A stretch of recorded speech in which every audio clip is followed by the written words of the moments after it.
যদি আল্লাহ না করুক কোনো কারণে সে নিঃশ্বাস বন্ধ করে, সেই দিন এই অন্তর্বর্তীকালীন সরকারের শেষ দিন।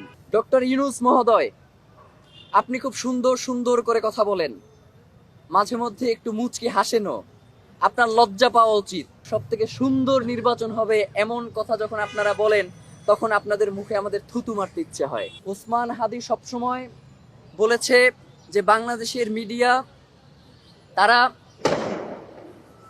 অতীতে যেই পক্ষপাত দুষ্ট আচরণ করেছে, কিন্তু আমি ওসমান হাদিকে তারা যেভাবে সর্বাত্মক সহযোগিতা করেছে সবসময়, এটা আমি তাদের প্রতি চিরকৃতজ্ঞ, এটা সে সবসময় বলতো।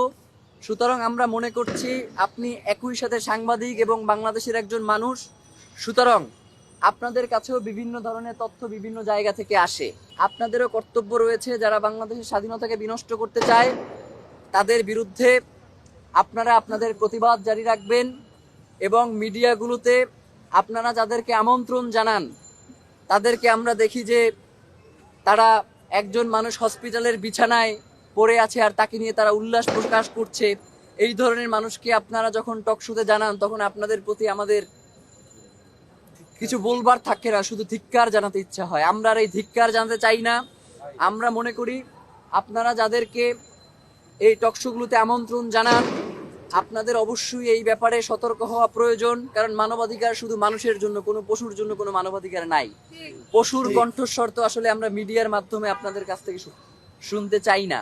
এটা সম্ভবত 5 থেকে 10 মিনিট আগের ঘটনা, যে তারা বলেছে যে খুনি আমাদের প্রতিবেশী রাষ্ট্র ভারতে পালিয়েছে। আপনাদের কাছে একটা কথা জানতে চাই, যে বাংলাদেশে যারাই এবং যখনই কোনো গুম, খুন এবং হত্যা হয়, সেই খুনির আশ্রয়দাতা অটোমেটিক্যালি ভারত হয়ে যায়। তো একটা প্রতিবেশী রাষ্ট্রের দায়িত্ব কি তার পার্শ্ববর্তী রাষ্ট্রের যে নিরাপত্তা, যারা বিঘ্নিত করে তাদেরকে আশ্রয় দেয়া, নাকি তার পার্শ্ববর্তী রাষ্ট্রের নিরাপত্তা যাতে কোনোভাবে ব্যাহত না হয় সেই দিকে সহযোগিতা করা? ঢালাইয়ের সেরা প্রিমিয়ার সিমেন্ট। আপনারা ওসমান হাদির নিরাপত্তা নিশ্চিত করতে পারেন না, অথচ আপনারা বলেন ফেব্রুয়ারির 12 তারিখে আপনারা নাকি নির্বাচন করবেন।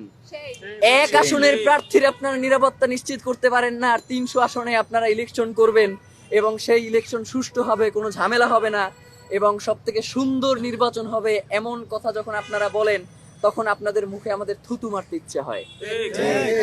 আপনাদেরকে আমরা জানাতে চাই যে ইতিপূর্বেও ওসমান হাদি তার শঙ্কার কথা জানানোর পরেও কেন গোয়েন্দা সংস্থা থেকে তাদের